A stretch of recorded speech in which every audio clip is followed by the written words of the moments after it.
Never go to that ranch, James. Promise me. My wife Carmen had always called it worthless desert land. After her sudden death, the lawyer handed me keys and said the Texas property was now mine. Since Carmen always claimed it was valueless desert, I planned to sell immediately. But curiosity made me drive out for one look before calling a realtor. The moment I unlocked that front door, I went numb with shock. The worthless land was a $50 million oil operation. But Carmen hadn't just left me a fortune.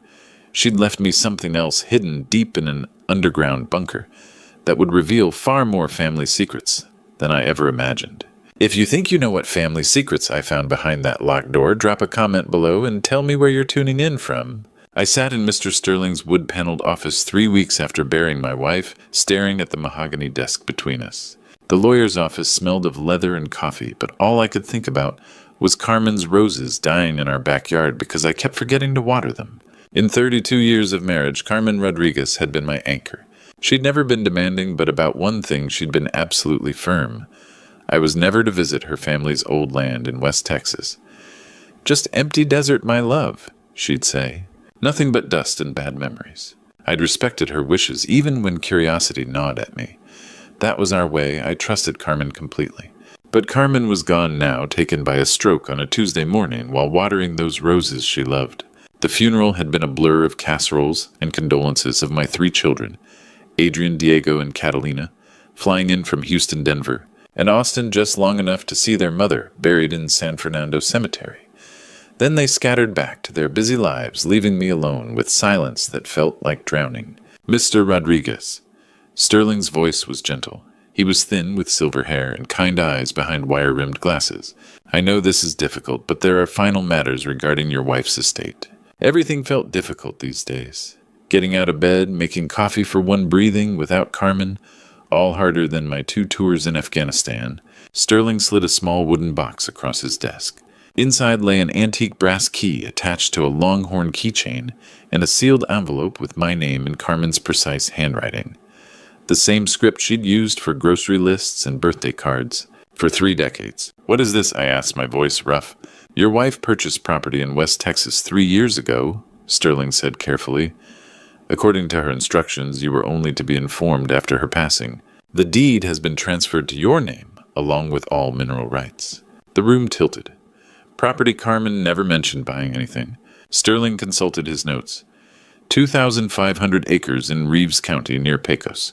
It's called the Esperanza Ranch. He paused. "Mr.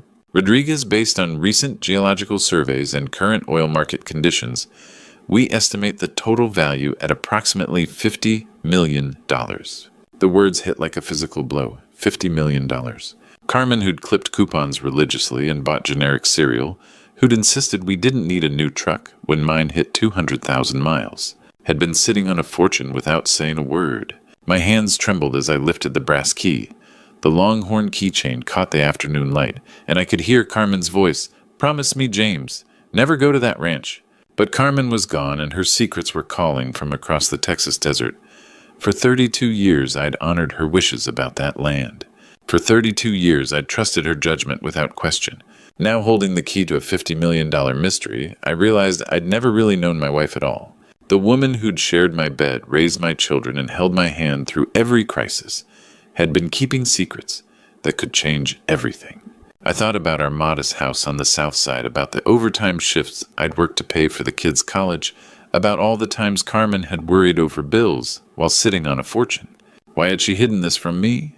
What else didn't I know? That night, I made a decision that would change everything. Tomorrow I would drive to West Texas and see what Carmen had been hiding from me for 32 years. The desert highway stretched endlessly before me, 4 hours of empty road giving me too much time to think. I'd left San Antonio before dawn, Carmen's words echoing in my memory. "Nothing but worthless desert land, my love. Just dust and memories." But if that were true, why had Sterling's surveys shown $50 million in oil deposits? The landscape around Pecos was harsh and unforgiving.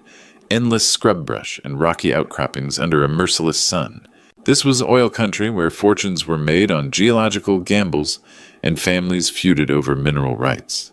When I turned onto the dirt road marked Esperanza Ranch, my breath caught. This wasn't the abandoned wasteland I'd expected. A pristine gravel drive wound between maintained fence posts toward buildings that looked like a magazine spread about luxury ranches.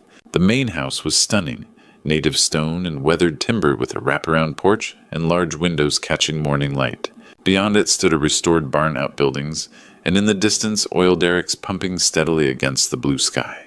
A weathered man in his 60s emerged from the barn, wiping his hands on a rag. "You must be Mr. Rodriguez," he said, extending a calloused hand. "I'm Wade Thompson. Been managing this place for your wife for 3 years?" "3 years," I repeated, still processing what I was seeing. "Wade, I had no idea any of this existed until yesterday." His face softened. "Mrs. Rodriguez was specific about that. Said you weren't to know until after she passed." He gestured toward the house. "She spent every penny fixing this place up, turning it from a wreck into something special." As Wade led me through the property, Carmen's secret project became clear. She'd restored everything. Buildings operations even brought the oil wells online with a company from Midland. The house was furnished with her impeccable taste, comfortable leather furniture and family photos I'd never seen. The oil discovery was pure luck, Wade explained as we stood looking out over the derricks. Mrs. Rodriguez bought this because it was her grandmother's homestead. The petroleum company approached her about mineral rights 2 years ago. Turned out to be one of the richest deposits in West Texas. Carmen had grown up poor daughter of migrant workers who'd scraped together enough to buy this land in the 1940s. Her family lost it during the oil bust of the 1980s, and somehow my wife had quietly bought it back. "Why didn't she tell me?" I asked. "Can't say for sure," Wade replied carefully. "But Mrs. Rodriguez talked about wanting to surprise you, having something special for the family. She was always planning, always thinking 3 steps ahead." I was still processing this when my phone rang. Adrian's name flashed on the screen, and something cold settled in my stomach. My eldest son never called unless he wanted something. "Dad," his voice was sharp, businesslike. "We need to talk. Diego and I know about the ranch. We're flying in tomorrow, and we expect a full explanation." The line went dead. I stared at my phone, wondering how my sons had learned about Esperanza Ranch so quickly, and why their first instinct was confrontation rather than conversation. Wade watched me with an expression suggesting he'd dealt with difficult family situations before. "Your boys?" I nodded, already dreading tomorrow. Carmen had kept this place secret for 3 years, but somehow less than 24 hours after I'd learned about it myself, my sons were making demands. The Texas sun beat down mercilessly as I stood on my wife's secret ranch, holding the key to a $50 million mystery, and facing the reality that my children saw dollar signs where I saw Carmen's final gift. They descended on the ranch like vultures arriving in a black rental SUV that kicked up dust clouds. My sons, who hadn't visited once since their mother's funeral, had coordinated overnight flights from Houston and Denver. Adrian stepped out first, his expensive suit absurd against the Texas landscape. At 32, he'd inherited Carmen's intelligence, but none of her warmth. Diego followed, 29 and soft from too many business lunches. Both carried themselves with entitled swagger. Catalina arrived separately, in her Honda Civic, from Austin. At 26, she still had Carmen's gentle eyes, though today they were clouded with confusion. She'd always been our peacemaker. "Dad." Adrian's greeting was curt. He'd brought his own lawyer, a thin man who looked uncomfortable. "We need to discuss this situation." "What situation?" I asked. "Don't play dumb," Diego interjected. $50 million, Dad. Mom sat on $50 million and never told us. Wade emerged from the barn, saw the family gathering, and quietly retreated. "Your mother had her reasons," I said carefully. "Her reasons for what? For making you sole beneficiary, while cutting her children out?" Adrian's laugh was cold. "For hiding the biggest windfall this family's ever seen?" "She didn't cut anyone out. This was her family's land. Money that should have secured our futures," Diego interrupted. "Paid off loans, helped with houses, funded college accounts." "What college accounts?" "None of you have children. You're too busy with careers to think about family." Catalina flinched like I'd slapped her. "That's not fair, Papa," she said quietly. "We're trying to understand why Mom kept this secret from all of us." Adrian sensed his opening. "Exactly, Cat. Think logically. Dad had to know. Married couples don't hide $50 million purchases. He's been playing us, acting like the grieving widower while sitting on a fortune." "That's not true," I protested. "Then explain it," Diego pressed. "Explain how Mom bought 2,500 acres without you knowing. How she managed renovations, hired staff, coordinated with oil companies, all while keeping you in the dark. I couldn't explain it because I didn't understand it myself. Carmen had been meticulous about finances, discussing every major expense. The idea she'd orchestrated this without my knowledge seemed impossible. Maybe they're right, Papa, Catalina said softly. Maybe you did know about this place. Maybe you're trying to figure out how to keep it all for yourself. Her words hit harder than any physical blow. My daughter, who'd once crawled into my lap during thunderstorms, was looking at me like a stranger, like I was the kind of man who'd lie to his children about their mother's legacy. Cat. I started, but she was already turning away, walking toward her brothers with defeated posture. Adrian's satisfied smile told me everything. This wasn't about understanding Carmen's choices or honoring her memory. This was about money, pure and simple, and my sons had just turned my daughter into their weapon against me. The desert wind howled across the ranch as I watched my family splinter into pieces, each of us standing on different sides of a chasm that $50 million had carved between us. Wade found me sitting in Carmen's office at midnight, staring at her desk as if it might reveal the secrets my wife had taken to her grave. The house felt impossibly quiet. After the day's confrontation, every sound amplified by my children's accusations. Can't sleep either, Wade asked, settling into the leather chair across from me. Mrs. Rodriguez used to sit right there when she was working late, always planning something. Planning what and why keep me in the dark. Wade studied me, then walked to the bookshelf behind Carmen's desk. His fingers traced along leather spines until he found a slim volume of Emily Dickinson poems Carmen had treasured since college. She told me if you ever seemed lost, really lost, I should show you this. He pulled the book forward, and I heard a soft click. A section of bookshelf swung inward, revealing a narrow staircase leading into darkness. Jesus Christ, I breathed. Mrs. Rodriguez had this built during renovations. Wade explained, flicking on lights that illuminated a spacious room below. Said every ranch house needed a storm cellar, but this was something else. The hidden room looked like something from a spy movie. Multiple monitors lined one wall, connected to sophisticated computer systems. Filing cabinets stood along another wall, and in the center sat a leather chair facing the largest screen. But what caught my attention were hundreds of video files displayed on the monitor. Day 1 for James, when he's ready. Day 30, about the boys. Day 100, the truth about the money. 365 files total, one for every day following Carmen's death. She made videos, I whispered. Started recording 6 months before she passed, Wade said. Spent hours down here talking to that camera like you were sitting right there. With trembling hands, I clicked the first file. The screen filled with Carmen's face. Not the tired version from her final months, but the vibrant woman I'd fallen in love with. Her dark hair was pulled back in the simple ponytail she'd worn, gardening eyes, holding that spark of mischief that had first captured my heart. Hello, my love, she said, her voice clear as if she were beside me. If you're watching this, then I'm gone and you found the ranch despite my warnings. Tears blurred my vision as she continued. I know you're confused, probably angry, wondering why I kept this from you. The truth is, James, I bought back my grandmother's land because I discovered something about our sons that broke my heart. Something I couldn't tell you while alive because I needed to protect our family first. Carmen's expression grew serious. Adrian has been laundering money for a cartel operation out of Houston for 2 years. Diego has been running a Ponzi scheme through his energy consulting business, stealing from investors' retirement funds. I have evidence of everything, James. Bank records, recorded conversations, documentation that could send both boys to federal prison for decades. My world tilted. My sons, successful, educated men I'd raised to value honesty, were criminals. I bought this ranch with money from my grandmother's jewelry pieces I'd kept hidden since she died. I wanted to create something clean for our family, something built on love instead of lies. But I knew someday our sons' crimes would catch up with them, and we'd need leverage to protect Catalina and ourselves. Carmen leaned closer to the camera, her voice dropping to the intimate tone she'd used during our most private conversations. There's one more secret about Diego that will break your heart, my love. But first, you need to see all the evidence I've gathered.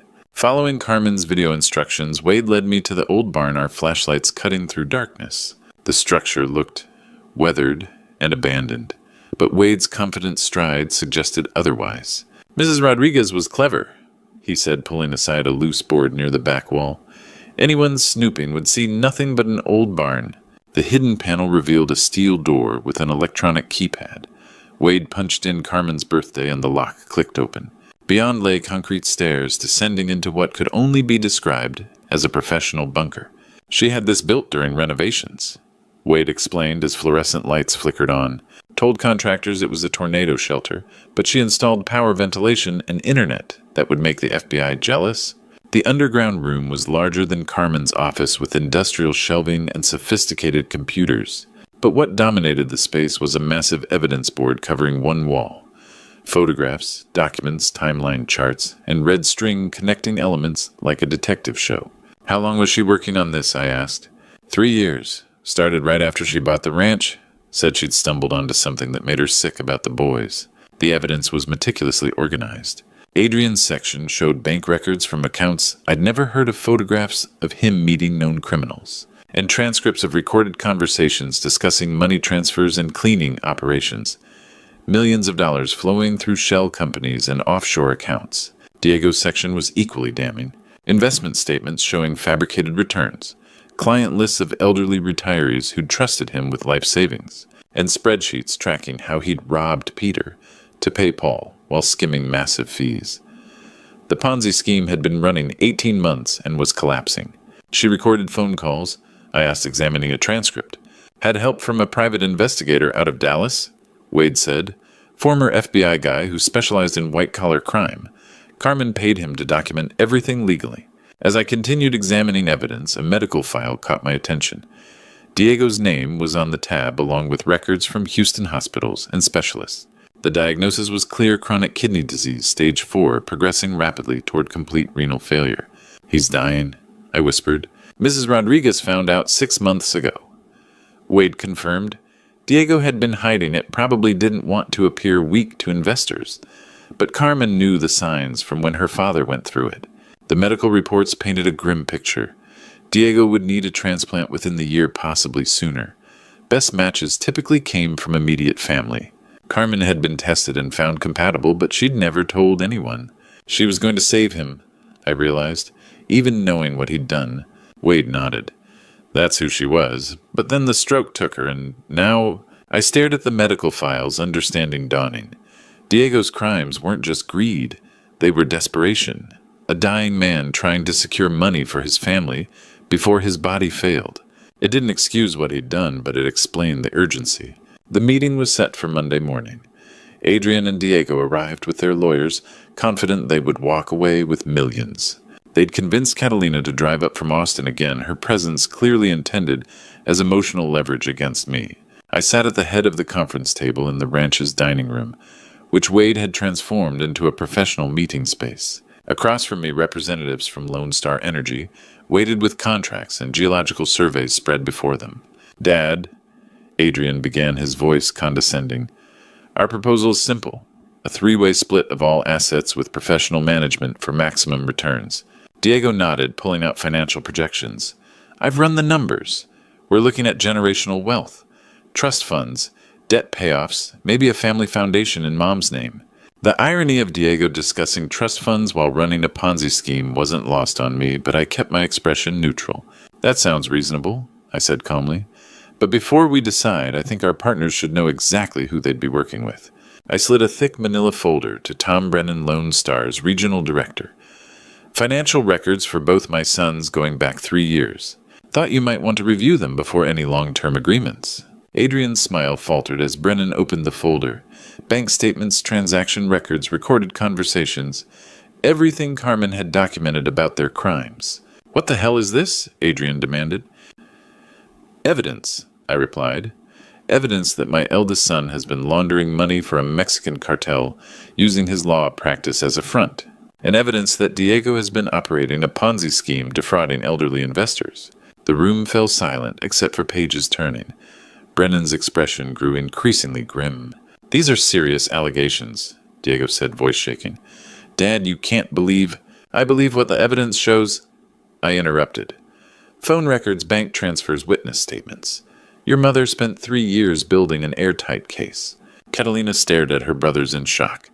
Is this true, Adrian, Diego? Their silence was more damning than any confession. Brennan closed the folder and stood. Mr. Rodriguez, Lone Star Energy cannot continue our partnership under these circumstances. We're terminating all contracts pending legal review. He gathered his materials and headed for the door. Wait, Diego called. You can't just... We don't do business with criminals, Brennan replied without turning. As the oil executives departed, Adrian turned on me with fury. You son of a bitch. You've destroyed us. Do you know what you've done? I've protected this family's reputation, I said. Something you should have considered before becoming criminals. Catalina was crying, the weight of her brother's betrayal sinking in. How could you lie to all of us? But Diego wasn't listening. His face had gone ashen and he was clutching his side, breathing in short, painful gasps. Diego, I said, anger immediately replaced by concern. He tried to stand, took one step, and collapsed. As the oil executives walked away and Adrian screamed about lawsuits, Diego clutched his side and fell to the floor. Call 911, I shouted, my anger instantly replaced by fear. The ambulance ride to San Antonio felt like the longest hour of my life, watching Diego's face grow paler with each passing mile. The paramedics worked efficiently monitoring his vitals while radioing ahead to University Hospital, but I could see the concern in their eyes as his blood pressure continued dropping. Adrian rode in his own car behind us, his earlier fury replaced by the kind of fear that only comes when you realize money means nothing if you lose the people you love. Catalina had insisted on riding with me in the ambulance, holding Diego's hand and whispering prayers in Spanish, something she hadn't done since childhood. His kidneys are shutting down, one of the paramedics explained as we pulled into the hospital's emergency bay. We need to get him into dialysis immediately. The next few hours blurred together in a haze of medical terminology and waiting room coffee. Dr. Sarah Brennan, the hospital's chief nephrologist, emerged from Diego's room with the kind of expression that meant serious conversations were ahead. Mr. Rodriguez, she said, pulling me aside, your son is in end-stage renal failure. Without immediate intervention, we're looking at weeks, not months. What kind of intervention? I asked, though I already suspected the answer. Kidney transplant. Diego's been managing this condition for months, probably longer, but the stress of today's events pushed his system over the edge.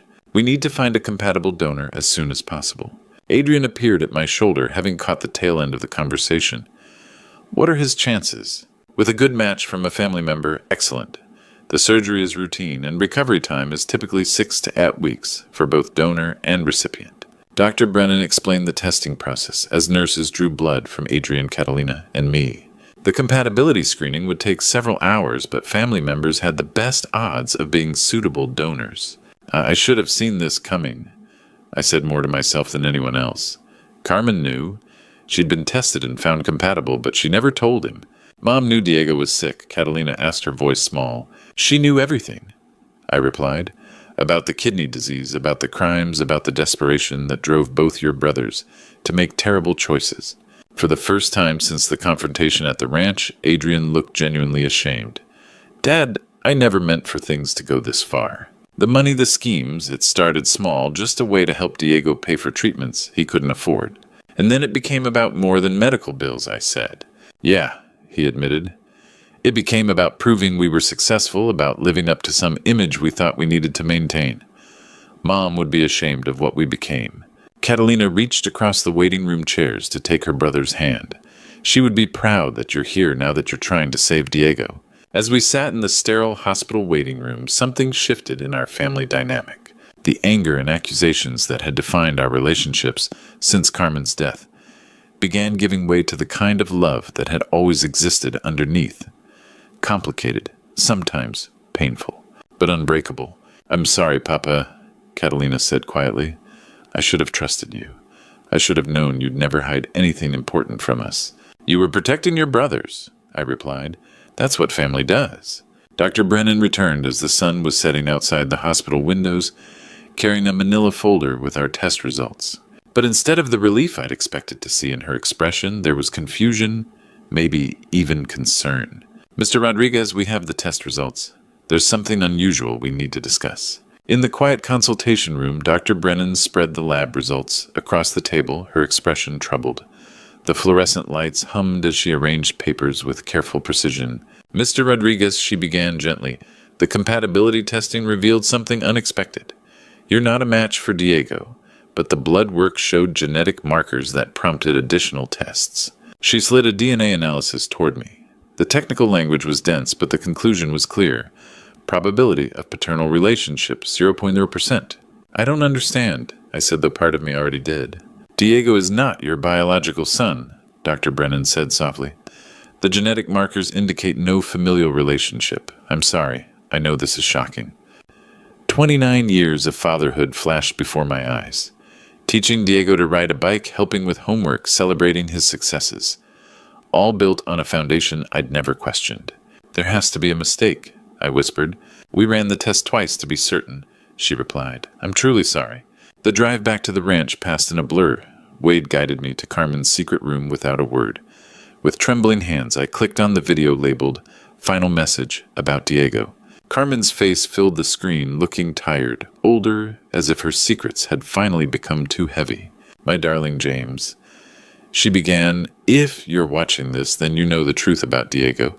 I can only imagine your pain right now, and I'm so sorry for what I did to our family.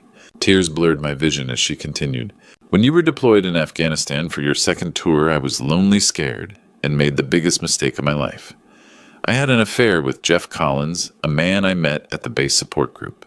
It only lasted a few weeks, but Diego was conceived during that time. I felt like I'd been punched in the stomach. My wife, my Carmen, had betrayed me while I was serving our country. I wanted to tell you when you came home, but when I saw you hold Diego for the first time, saw the love in your eyes, I couldn't destroy that.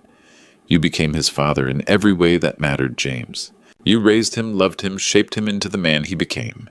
Carmen's voice broke with emotion. I kept Jeff's contact information all these years through a private investigator. He moved to El Paso, became a construction foreman, married, had other children. He never knew about Diego, but when I learned about the kidney disease, I had him tested secretly. He's a match, James. Her voice dropped to a whisper. The ranch, the oil money.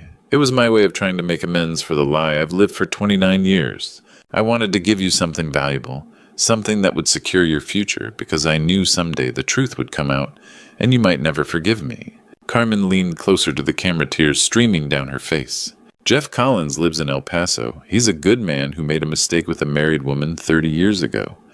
The private investigator's contact is in the blue folder. Jeff doesn't know about Diego, but I believe, I pray, that he'll want to help save the son he never knew he had.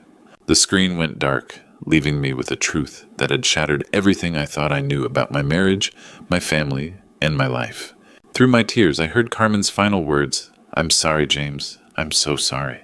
2 weeks later, I sat in a coffee shop in El Paso across from a man who had Diego's eyes. Jeff Collins was 54, with graying temples and weathered hands of someone who'd spent decades in construction. I never knew, he said quietly. Carmen never told me she was pregnant. If I'd known, I would have tried to help. She was protecting everyone, I replied. Carmen always thought 3 steps ahead. Jeff showed me pictures of his wife and 2 teenage daughters.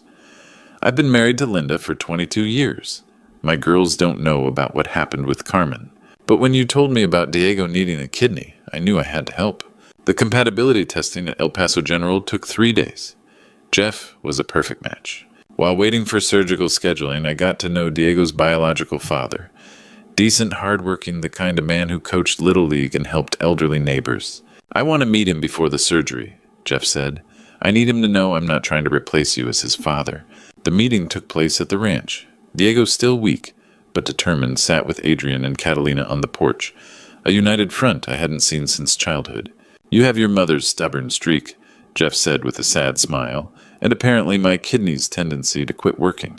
Diego laughed despite everything. Lucky me on both counts. Giving you a kidney isn't about claiming you, Jeff continued. James Rodriguez raised you, loved you, shaped you.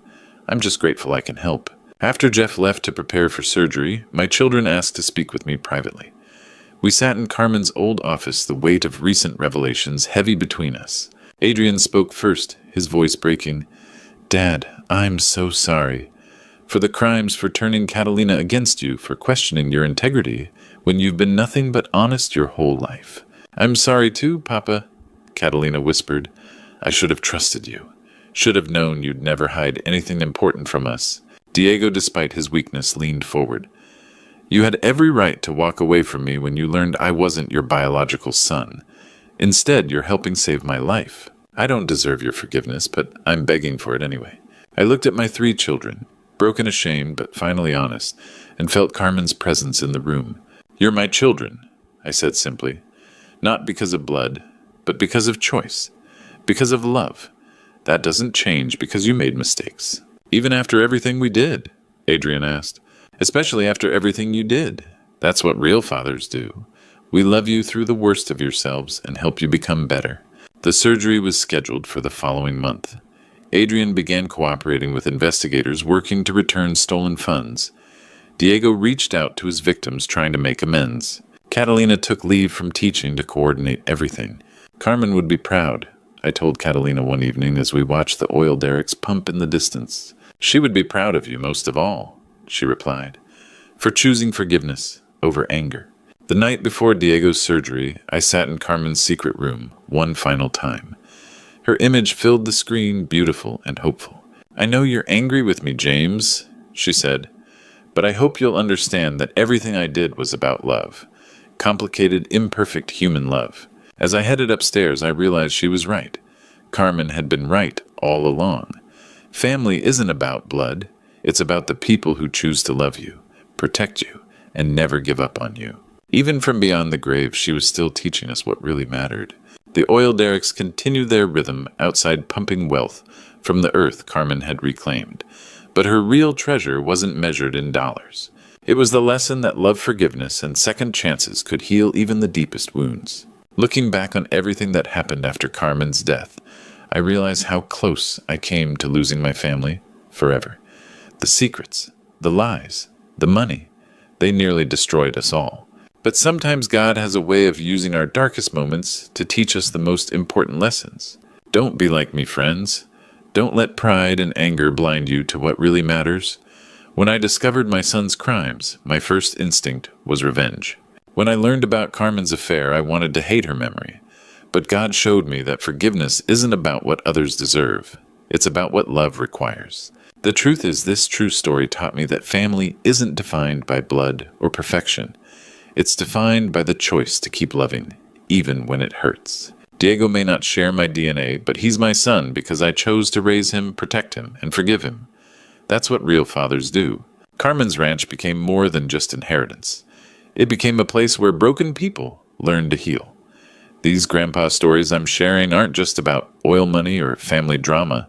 They're about second chances, about how God can work through our mistakes to create something beautiful.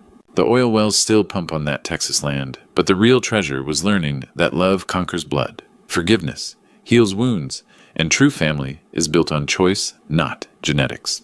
If this true story touched your heart, please share it with someone who needs to hear about forgiveness.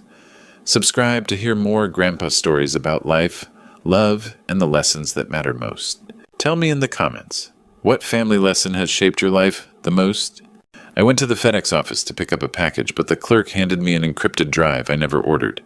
He said, "Your wife asked us to deliver this exactly 3 years after her death." I froze. Adeline had been dead for 3 years. Inside was a message, "Ask the children why they lied about my death." When I discovered the truth, I realized my family had been hiding a dark secret I never could have imagined. Before we continue, hit subscribe and let me know in the comments what country you're listening from. What I discovered next changed everything I thought I knew about family. Morning Atlas. Felix Hawthorne called from behind the counter. 20 years working this route, and he knew every customer by name. "Got your daughter's package from Seattle right here." I signed the electronic pad, my 65-year-old hands not quite as steady as they used to be. 3 years since Adeline's death, and I still wasn't used to handling everything alone. "Thanks, Felix. Nova keeps sending too much coffee." Felix disappeared into the back room, then returned with a second item. A small black encrypted drive wrapped in brown paper. No return address. "Almost forgot. Your wife asked us to deliver this today specifically." The world stopped. "I'm sorry, what?" Felix pushed the device toward me with his usual smile. "Adeline dropped this off about 3 years back. Said to hold it until November 8th and give it to you personally. Today's the 8th. My keys slipped from my fingers, clattering on the floor. Felix, Adeline has been dead for 3 years. His smile froze. "What? No, Atlas, that's impossible. She was standing right where you are talking about encryption keys and digital protocols. Very specific about the security." She died November 8th, 2021. Cancer. I was holding her hand. Felix went white. But she knew all the technical terminology. She was very much alive when she gave me this. The device sat between us like a bomb. The label showed Adeline's distinctive handwriting. Neat, precise, exactly like her mathematical research notes. I need to get home. I drove my Tesla through Fremont's tech-lined streets in a daze. Every routine landmark felt foreign now. Inside our smart home, I locked the door and sat at the computer setup Adeline and I had built together during Silicon Valley's early days. The encrypted drive required a password. I tried anniversaries, birthdays. Nothing worked. Then I remembered something Adeline used to say, "The most important truths are hidden in plain sight, Atlas." I typed our home address. The drive unlocked. A single folder appeared, the truth about our family. My cursor hovered over it. Opening this would change everything. But Adeline had trusted me with whatever she'd discovered. I clicked. Inside was an audio file, "Start Here, My Love." Adeline's voice filled the room clear as if she were beside me. "Atlas, if you're listening to this, then I am truly gone, and enough time has passed for you to handle what I need to tell you. I'm sorry for the shock this must cause. I arranged this delivery through Felix because I knew he'd remember me and confirm my identity. You needed proof this came from me." Her voice wavered slightly. "On this drive is everything I discovered in the months before my death. I should have told you then, but I was trying to protect you. Now, protection requires knowledge." A pause. I could hear her taking a shaky breath. "Ask the children why they lied about my death. The answer is on this drive, but prepare yourself, my love. What you find will change everything you believe about our family." Another pause longer this time. "Orion and Nova did what they did to keep you safe. But in doing so, they put themselves in a position I fear they cannot escape from alone. Trust no one until you understand. Not the police, not our lawyer, not even our children. Not at first." Her voice broke slightly. "You are stronger than you know, Atlas. You always have been. The encryption key for the main files is our first dance song, 'I Love You Forever.'" The recording ended. I sat in the silence of our office, staring at the drive that contained secrets my dead wife had hidden from me. Secrets about our children. Secrets that had apparently gotten her killed. Because if Adeline had arranged this delivery 3 years ago and she'd mentioned the months before my death, then she'd known she was going to die. The answer to my question sat right there in front of me. A folder labeled Financial Evidence. My hands trembled as I opened it. Whatever Adeline had discovered about our family was apparently worth documenting with the precision of a federal investigation. The first audio file was dated 6 months before her death. "Atlas, I need you to understand what I've found about Orion's sudden success." Her voice was steady but strained. "That AI startup he told us about, the one that made him rich overnight, I ran the numbers. The company barely exists, but $89 million has moved through cryptocurrency exchanges using shell companies registered to our home address." Our address. Someone had been using our home as a front for massive financial fraud. Bank records filled my screen, statements showing systematic withdrawals from my retirement fund transfers. I'd never authorized digital signatures that looked like mine but weren't. The dates matched Orion's lifestyle changes perfectly. The house in Los Altos Hills, the expensive cars, Raina's designer, everything. An email chain made my stomach drop. From omeridianatechventures.com to Raina, meridian@gmail.com. tgrimmyadvancedtech.corp. Dad's getting suspicious about the retirement account. We need to accelerate the timeline. Reply from tgrimadvancedtech.corp. Handle your father. Raina knows what to do if he becomes a problem. Reply from rainameridian@gmail.com. Don't worry about Atlas. Mom's the real threat. She's been asking too many questions. Mom's the real threat. They'd been planning this. My son, my daughter-in-law, and someone called TG, who apparently ran the whole operation. And Adeline had gotten too close to the truth. The final audio file was dated 2 weeks before her death. Adeline's voice was weaker now, frightened. "I confronted Orion yesterday, showed him the evidence. He didn't deny it, just said it had gotten out of hand. But then he said something that terrified me. The TG wouldn't let him stop, now that they were in too deep." Her voice dropped to a whisper. "My cancer medication tastes different lately, Atlas. The pills Orion picks up from the pharmacy for me. I'm getting sicker faster than the doctors predicted. I think someone's been tampering with them. The cancer medication. Orion had insisted on handling all her prescriptions, said it was the least he could do to help. If something happens to me, you'll know it wasn't the cancer. Protect Nova. She doesn't know anything. But Atlas, whatever you do, don't trust Orion. Our son isn't who we thought he was. The recording ended. I sat in the darkness, the weight of betrayal crushing me. The boy I'd raised, taught to code, been so proud of. He'd been systematically stealing from me while poisoning his own mother. $89 million. My retirement fund. Adeline's life. All sacrificed for whatever scheme this TG person was running. Outside car doors slammed shut. Heavy footsteps crunched across the gravel driveway, moving with purpose toward my front door. Multiple sets of footsteps. They weren't here to talk.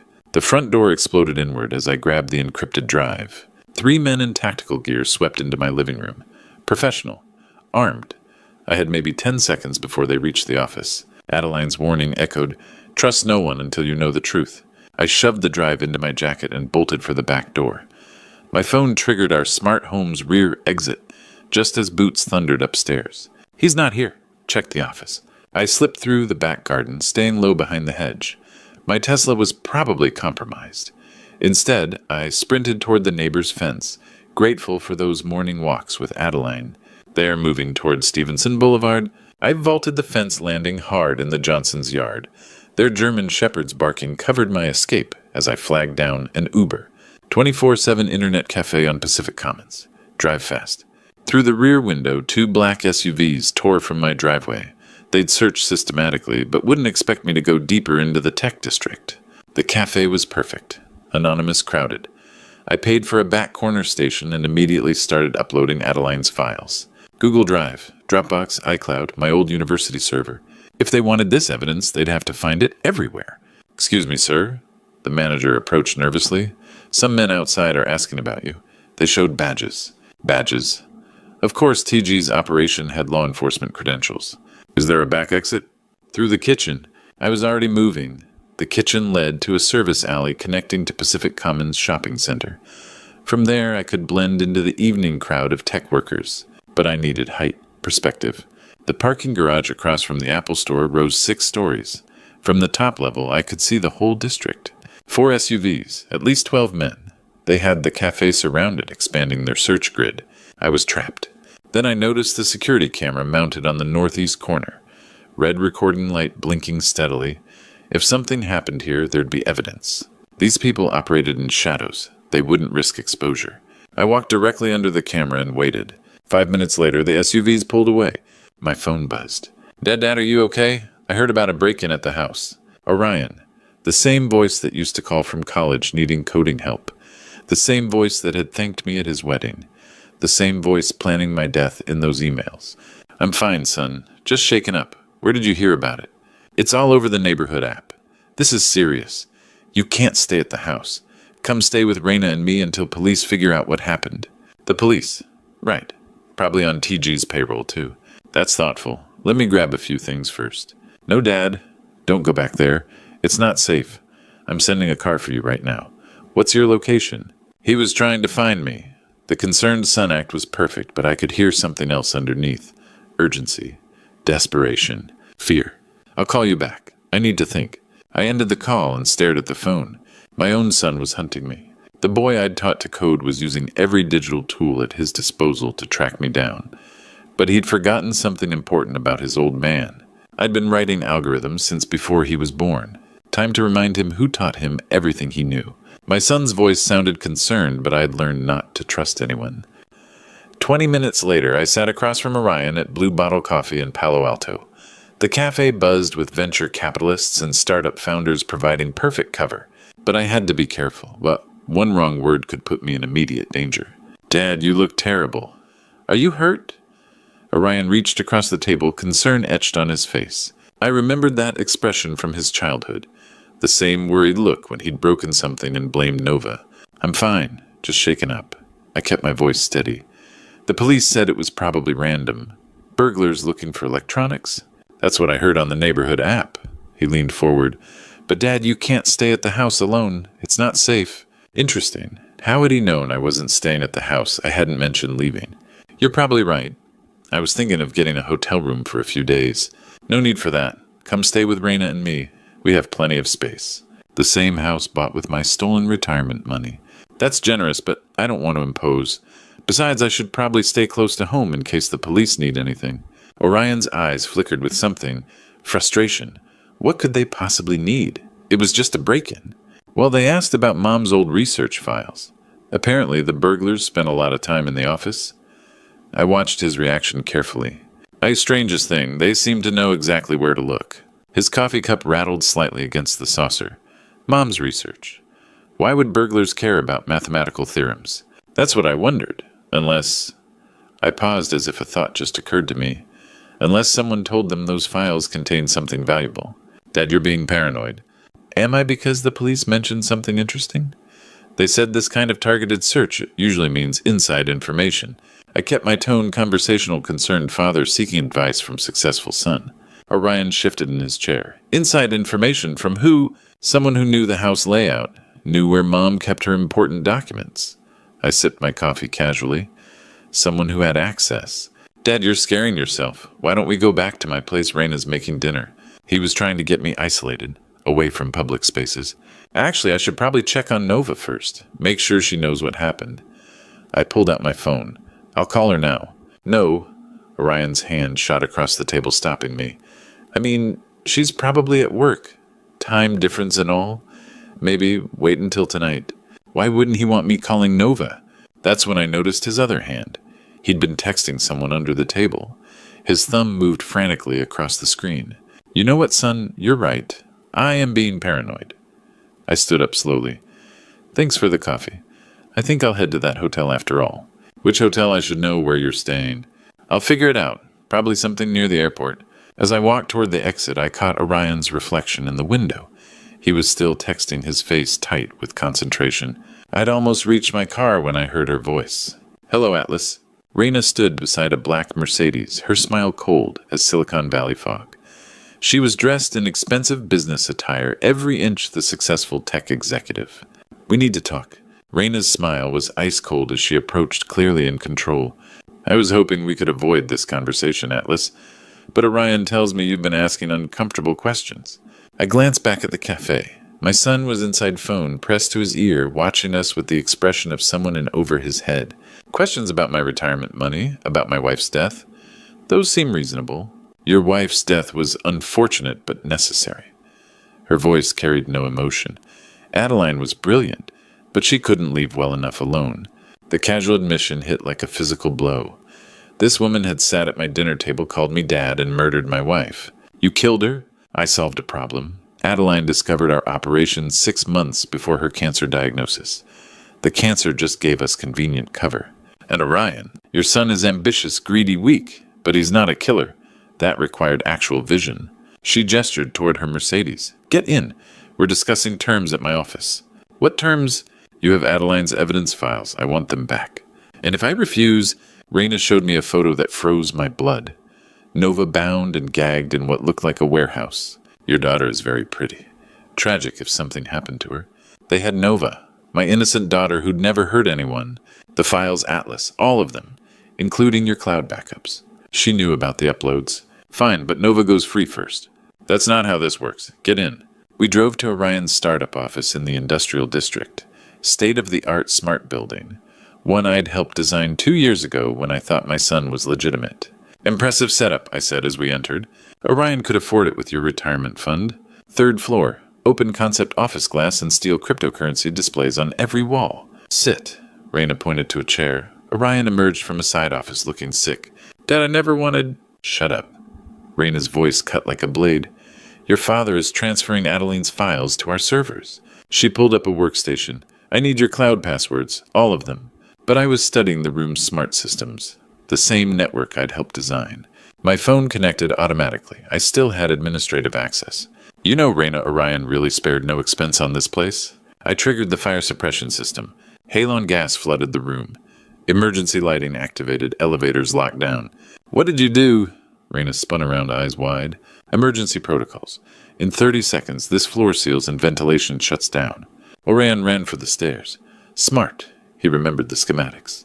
Raina lunged at me, something metallic flashing. I dove behind a server rack as the room's communications went dark. My override had cut their network phones everything. You think this changes anything? I still have your daughter. I reach the server room, fingers flying across the emergency console. All building systems controlled from here, including external communications. Cut their communications, their whole operation falls apart. My phone buzzed, one call getting through. Dad, Nova's voice, terrified. Dad, help me, they have me. The line died, but I'd heard something in the background. Something that told me exactly where they were keeping her.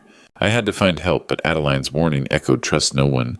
But hiding in that server room, I remembered something else from her recordings. There are still good cops, Atlas. Find Detective Sage Hunter. 20 minutes later, I sat in a secure room at the FBI field office. The background noise from Nova's call had been crucial. The distinctive Bay Bridge foghorn. They were holding her near the waterfront. Mr. Meridian, we've been hoping you'd contact us. Detective Hunter had sharp eyes and the steady presence of someone you'd want in a crisis. You know about Raina. We've been investigating Thaddeus Grimm for 3 years. Agent Cypher Kane spread files across the table. Your son's startup is just one piece of a larger operation. Grimm runs Advanced Tech Corporation, Hunter explained. Surface-level legitimate venture capital. Underneath, money laundering using Silicon Valley startups as fronts. Your son's company was perfect, young, desperate for funding. And Raina Castellano, her real name. Grimm's top lieutenant specializes in compromising targets.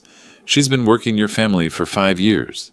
5 years, since before she met Orion. Detective Ravencross feeds them information from inside, Kane continued. Every time we got close, she'd tip them off. So you can't trust your own people. We can't trust Cross, but we've been building a parallel case. Hunter leaned forward. Are you willing to help us end this? They have my daughter. We know where. Kane pulled up satellite imagery. Grimm owns a warehouse complex near Pier 33. Tech equipment storage officially. Sensitive operations unofficially. The building looked like a fortress. Raina will want an exchange. Your evidence for Nova's life. We can use that. You want me to walk into a trap. A trap we control. But we need inside information, building layouts, security systems. I thought about the integrated systems I'd designed throughout Silicon Valley. I can help with that? Good. Because we have another problem. Hunter's expression darkened. They're moving operations tonight. If we don't act in the next few hours, Grimm's entire network disappears. What about Nova? If they're running, they won't leave witnesses. Ice water in my veins. My daughter wasn't just kidnapped. She was on borrowed time. What do you need? Everything about their technology, security, psychology. Raina thinks she's smarter than everyone. That's her weakness. And Grimm. He trusts Raina completely. Doesn't know she's been skimming from the operation, building her own nest egg. Hunter checked his watch. 2 hours before they start moving assets. If we're saving Nova and taking down this network, it's tonight. Then let's go. Orion's house looked peaceful from the outside, but I knew it was a fortress.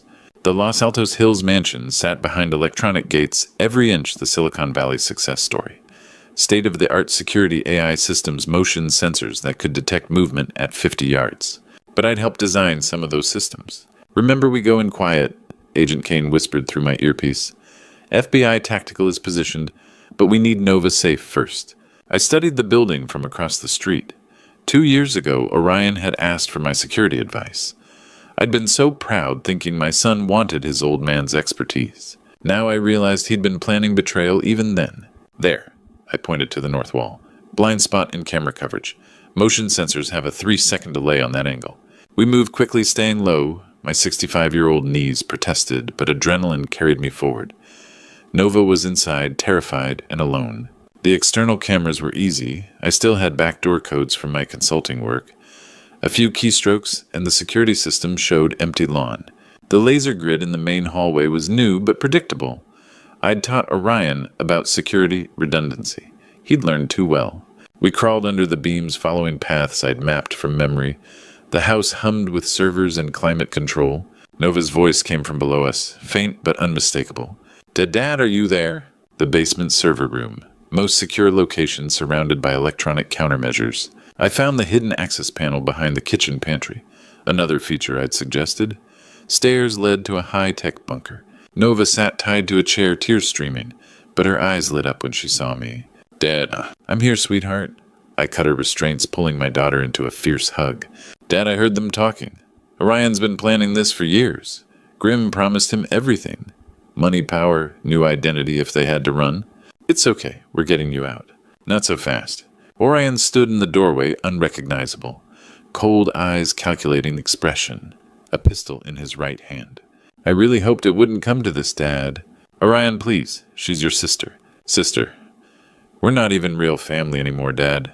Blood doesn't mean anything when you've been living a lie your whole life. He stepped forward, gun steady. You both know too much now. I raised you better than this. You raised me to be weak. To follow rules, care about feelings. Grimm taught me what really matters. Power control, taking what you want. His voice turned bitter. You know what's funny, Grimm's been more of a father to me than you ever were. He saw my potential when you just saw disappointment. The words hit like physical blows, but they gave me an idea. You're right, son. Grimm taught you well. My phone was still connected to the house systems. While Orion gloated, I triggered automated lockdown. Steel shutters slammed over windows. The door sealed electromagnetically. Emergency lighting bathed everything red. What did you do? Orion spun panic, replacing confidence. Activated your own security against you. Something Grimm never taught. Always know your environment better than your enemy. The gun wavered. This doesn't change. Agent Kane moved like lightning, disarming Orion before he could finish. My son collapsed to his knees, finally looking like the scared boy I remembered. It's over, Orion. No. Barely a whisper. Grimm will never let this end. He'll kill all of us before letting his operation fall apart. Heavy footsteps echoed above us. Multiple sets moving with military precision. Game over, Atlas. Thaddeus Grimm's voice carried through the intercom, cold and amused. I'm afraid my young protege is right. This is far from over. Thaddeus Grimm walked into the room like he owned the place, because he did. The man behind everything stepped through the sealed doorway, as if electromagnetic locks were merely suggestions. Tall, silver-haired, wearing a perfectly tailored suit that probably cost more than most people's cars. He moved with the confidence of someone who'd never faced real consequences for his actions. Until tonight. Atlas Meridian, the famous software architect. Grimm's voice carried the smooth polish of a man accustomed to boardrooms and power lunches. I've been looking forward to meeting you properly. The feeling isn't mutual. Oh, but it should be. You see, this has all been about you from the very beginning. Grimm gestured around the high-tech bunker. 10 years of careful planning. Your company, your innovations, your brilliant mind. I needed all of it. So you decided to steal it. And I decided to acquire it through the most efficient means available. Your son made an excellent inside man once we found the right leverage. Orion flinched at the words, still kneeling where Kane had left him. Reyna was even more useful, Grimm continued. Beautiful, intelligent, completely without conscience. The perfect handler for a weak-willed mark like Orion. And my wife? Grimm's expression didn't change. Adeline was brilliant, but inconvenient. She discovered our operation 6 months before her cancer diagnosis. We simply accelerated her timeline. The casual admission of murder hung in the air like poison gas. You're insane. I'm practical. Your wife's death served multiple purposes. It eliminated a threat, provided cover for our activities, and left you emotionally vulnerable. We could have continued indefinitely if she hadn't been so thorough in her documentation. Heavy footsteps echoed from the stairway above, multiple sets moving fast. That would be Detective Cross. Grimm smiled. Come to arrest you for industrial espionage and murder. Such a tragic end to a brilliant career. But the voice that called down wasn't Detective Cross. FBI building is surrounded. Detective Hunter's voice amplified through a megaphone. Grimm's confidence flickered for the first time. Impossible. Cross assured me. Cross has been under surveillance for 6 months. Agent Kane said, rising from behind the server rack. Every conversation, every payment, every order you gave her. We have it all. The sound of tactical teams moving through the house above us was unmistakable now. Grimm's perfectly orchestrated plan was collapsing in real time. Orion, tell them. Grimm's voice turned desperate. Tell them your father forced you into this. Tell them he was the mastermind. But my son just stared at the floor, broken. I can't do this anymore. Orion's voice was barely a whisper. I can't lie anymore. Dad, I'm sorry. I'm so sorry for everything. Pathetic. Reyna's voice cut through the emotional moment like a blade. She'd been silent until now, calculating her options. You were always weak, Orion. Grimm should have known better than to trust a mama's boy. She moved toward the emergency exit I'd forgotten about, a maintenance tunnel that connected to the neighboring property. Agent Kane was faster. going somewhere Ms. Castellano. The takedown was swift and professional. Raina hit the floor hard, her designer outfit finally showing some wear. Thaddeus Grimm, you're under arrest for conspiracy, money laundering, and murder. Detective Hunter appeared at the top of the stairs, weapon drawn, but controlled. Atlas Nova, are you both all right? We're fine. I managed, still holding my daughter close. As they led Grimm away in handcuffs, he looked back at me one last time. You think this is over? There are others. Bigger operations. You've won a battle, not the war. Maybe, but I've won the only battle that matters to me. The next few hours passed in a blur of statements, evidence collection, and medical checks. The FBI had been building their case for years, and tonight's operation had given them everything they needed. Orion was taken into custody, but Hunter assured me that his cooperation would be considered during sentencing. Raina showed no remorse, already demanding lawyers and making threats about what she'd reveal if they didn't cut her a deal. As the house finally emptied of law enforcement, I found myself alone in Orion's office. That's when I noticed it. A small envelope tucked behind his computer monitor, marked with Adeline's handwriting. For Atlas, when it's over. Inside was a single sheet of paper. My darling husband, if you're reading this, then you've done what I knew you could do. You've saved our family. You've found the strength I always saw in you, but you never saw in yourself. I love you forever, and I'm so proud of the man you've become. Take care of Nova. Take care of yourself. And remember, love transcends everything, even death. Adeline. I sat in that empty office and cried for the first time since her funeral. But these weren't tears of grief anymore. They were tears of gratitude. 6 months later, I stood in federal court as Grimm received his sentence. Life imprisonment without parole. Judge Martinez's voice carried absolute finality. The man who'd murdered my wife and corrupted my son finally faced justice. Raina got 25 years, showing no remorse even in shackles. Orion received 15 years reduced for cooperation. When they read his sentence, he looked at me across the courtroom, frightened, ashamed, but finally honest. I nodded to him. Not forgiveness yet, but a beginning. The $89 million recovered went back to defrauded investors. I donated my portion to a foundation educating seniors about financial fraud and cybersecurity. If Adeline's death was going to mean something, it had to protect other families. Nova moved back to California, taking a cybersecurity job in San Francisco. We had dinner every Sunday now, sharing stories about her mother rebuilding trust that Orion's betrayal had damaged. Do you think Mom knew what was going to happen? Nova asked one evening. I thought about Adeline's final message, her careful arrangements to protect us even after death. Your mother understood that love isn't just emotion. It's choosing someone else's well-being above your own every single day. I started teaching cybersecurity at the local senior center. Every Tuesday and Thursday, helping people my age navigate the digital dangers that had nearly destroyed us. It was Adeline's work, using knowledge to protect the vulnerable. Sundays after dinner, I'd visit Adeline's grave in the hills above Fremont. The simple headstone read, Beloved Wife, Mother, and Truth Seeker. Thank you for trusting me with the truth, I'd tell her. Thank you for believing I was stronger than I knew. From the cemetery, you could see the tech companies below, places where dreams were born and sometimes corrupted. But you could also see neighborhoods where families lived, children played, people like us built lives worth protecting. I'd learned that family isn't about blood. It's about people who stand by you when everything falls apart, who trust you with secrets, who believe in your strength when you don't. Detective Hunter and Agent Kane became friends. Monthly coffee meetings sharing stories about justice served. They'd shown me there were still good people fighting for what's right. Technology should serve humanity, not destroy it. That lesson I passed to students, to Nova, to anyone who'd listen. Our tools should strengthen families and protect communities, not tear them apart for profit. Sitting in my apartment that evening, looking at Adeline's photo, I realized something profound. She wasn't really gone. Her love, wisdom, and fierce protection lived on in every choice I made, every person I helped, every moment I chose truth over convenience. The encrypted drive sat in my desk drawer. Now its secrets revealed purpose, fulfilled.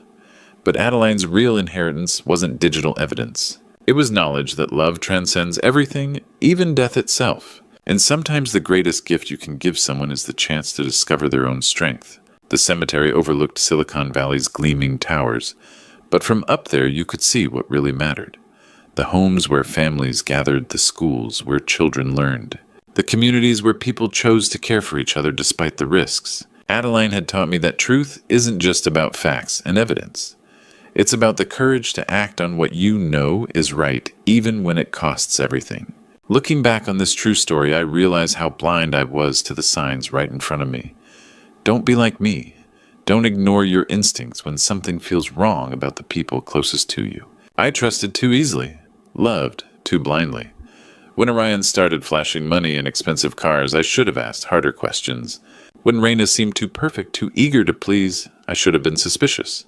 But like many grandpa stories teach us, sometimes we learn wisdom only through pain. God has a way of revealing truth when we're ready to handle it, even when that truth shatters everything we believed about our family. I spent 3 years grieving Adeline's death, never knowing she'd been murdered by our own son's greed. The Lord works in mysterious ways. He used my wife's love from beyond the grave to save what remained of our family. This true story taught me that technology can be both blessing and curse. The same encrypted drive that revealed my son's betrayal also contained my wife's final act of love. Don't be like me. Don't wait until tragedy strikes to truly see the people around you. If you're hearing this among other grandpa stories about family betrayal and redemption, remember, blood doesn't guarantee loyalty, but love transcends even death itself. God gave me strength I didn't know I possessed when I needed it most. The hardest lesson. Sometimes protecting your family means fighting against your own children. I pray to God that none of you ever face such a choice. But if you do remember, truth is always worth the cost, no matter how much it hurts. This true story changed me forever. At 65, I learned that being a grandfather means more than just loving your family. It means having the courage to hold them accountable when they lose their way. Don't be like me.